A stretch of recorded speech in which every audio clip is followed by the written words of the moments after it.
In this, I'm going to show you how to fix Rainbow 6 error 30x00030089. So first of all, you need to open up this webpage on your web browser and check Rainbow 6 server status. Sometimes it can happen due to server issues.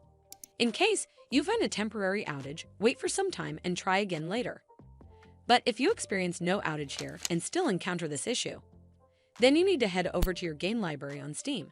And then from here, you need to right-click on Rainbow 6 and select Properties option from the menu. In the Properties tab, select Local Files. Then on the Local Files page, select Verify Integrity of Game Files.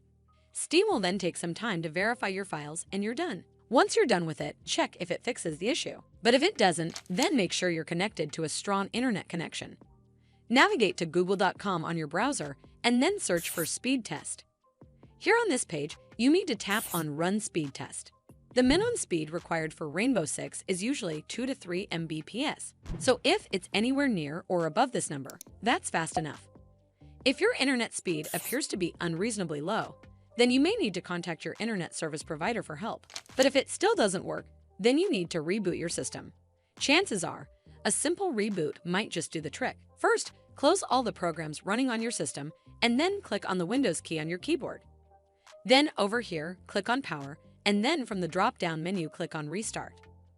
Hopefully, this will fix the issue. Well, that's how you fix Rainbow 6 error 30x00030089. I hope you found this video helpful, and if you did, make sure you give it a thumbs up to see more videos like this, and don't forget to hit that subscribe button. We'll see you in the next one.